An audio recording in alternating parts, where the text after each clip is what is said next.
Bismillahirrahmanirrahim. Assalamualaikum warahmatullahi taala wabarakatuh. Okey, hari ini saya nak terangkan step-step cara untuk calibrate thermal printer X printer version XP420B. Step ni kita lakukan, kita perlu lakukan step ni setiap kali kita nak install new size thermal sticker. Maksudnya kalau ataupun first time kita baru beli printer ni, and then kita nak first time sebelum kita start printing, kita kena buat calibration dulu. Ataupun kalau printer kita dah lama, and then kita ada kata sebelum ni kita pakai thermal sticker size 100mm darab 100mm, dan sekarang kita nak ubah pakai thermal sticker size 100mm darab 150mm. Jadi kita kena buat recalibration balik. So step ni penting supaya bila kita printing nanti, thermal sticker tu tak lari dia punya alignment printing dengan stiker punya size. Itu tujuan dia. So guys, boleh tengok video kali ini, buat step ni sebelum kita start operasi thermal sticker untuk print kita punya stiker-stiker. Tengok video. Okey. Sebelum kita start, kata ini default condition selepas kita dah pasang install printer ke komputer, dan kita dah install driver dia semua. Jadi printer ni dah detect lah by kita punya PC, tak ada masalah semua. So sekarang kita nak start buat calibration. Contohnya printer ni sekarang dalam off mode dan kita telah install thermal sticker dia. So apa perlu kita buat, kita just on je, ada switch di belakang ni. So printer akan on. Dah sudah tu, still dia masa ni keadaan thermal sticker kita belum align lagi dengan sensor printer, sebab kita baru install thermal sticker dan belum buat apa-apa lagi. Jadi biar je dulu, tak apa. Next step di PC, sepatutnya bila kita beli printer ni, kita akan dapat satu software, nama dia Diagnostic Tools. So first time bila kita tekan software ni, dia akan install dulu software Diagnostic Tool ke dalam PC kita. Lepas dah install, next step bila kita tekan balik software yang sama, dia akan buka Windows ni. Dia akan keluar satu Windows macam ni. Dia tulis kat situ Diagnostic Tools, and then ada language, unit kita nak guna unit, and then status printer ada dekat kanan tu, and then semua tools yang kita boleh gunakan untuk access printer kita. So first step, kita kena check dulu connection antara PC kita dengan printer. Caranya, pergi ke bahagian printer status, get status. Pastikan dia warna hijau dan dia ada standby lah. Ni maknanya PC kita memang dapat communication dengan printer kita yang telah on. So cara nak calibrate yang paling mudah, kita pergi ke bahagian calibrate sensor, printer function, calibrate sensor, dan dia akan buka satu page baru. Dia ada auto calibration, manual calibration dengan apa jenis stiker kita tau.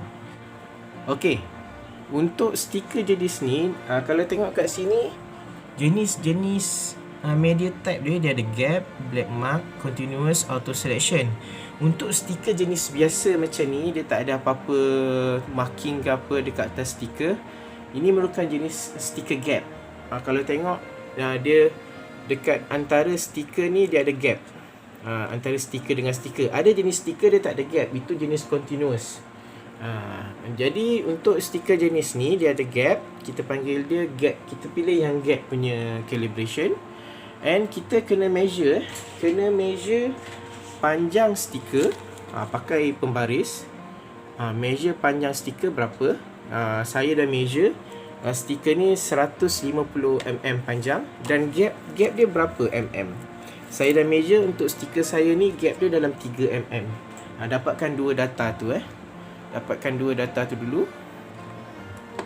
Kita kembali ke PC balik. Setelah dapat kedua-dua data tu, pergi ke bahagian auto cancellation. Nampak kan? Paper high Okey, sebelum tu sebab ni dalam inci kena tukar dulu ke dalam mm. Pergi balik kat bahagian unit ni, tukar mm. Okey, dah pakai mm, pergi balik kat calibrate sensor.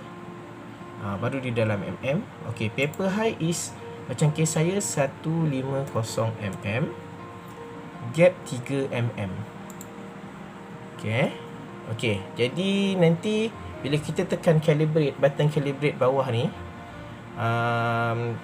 PC akan communicate dengan printer untuk calibrate printer. Okey, kita tengok bila saya tekan calibrate button.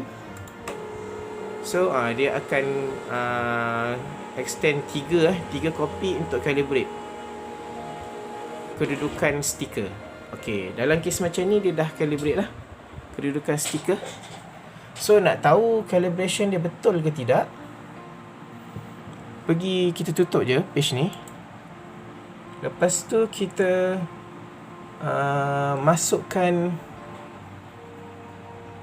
okey, dekat bahagian main ni sekarang kita kena set pula dia punya common punya stiker yang kita tengah guna sekarang. Tak perlu set semua parameter dekat sini, just set pertama kelebaran stiker kita. Yang ni pun kena measure lebar stiker.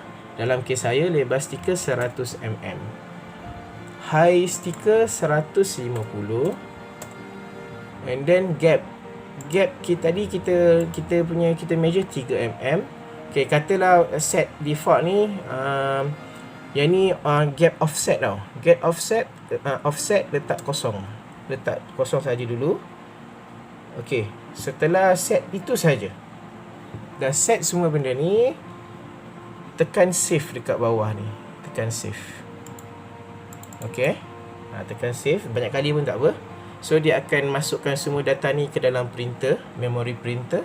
Dah sudah tu, untuk tahu sama ada setting kita ni betul ke tidak, tekan print test page ni. Print test page, tekan. So dia akan try print lah. Dia akan try print.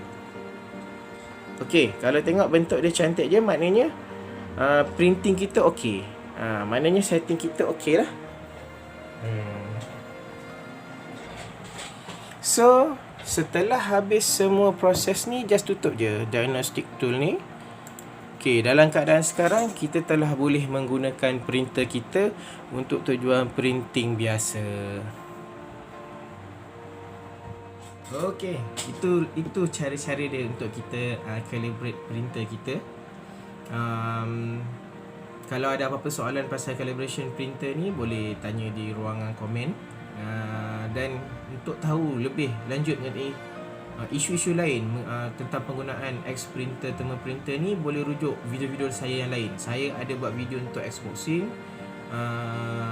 unboxing. Saya juga ada buat video untuk cara kita install printer ni ke laptop, and then cara kita install driver dia semua. Saya ada buat video, and then saya ada buat video juga untuk cara kita install roller, stiker roller dia ke dalam printer. Dan yang kali ni saya terangkan bahagian calibration printer ni.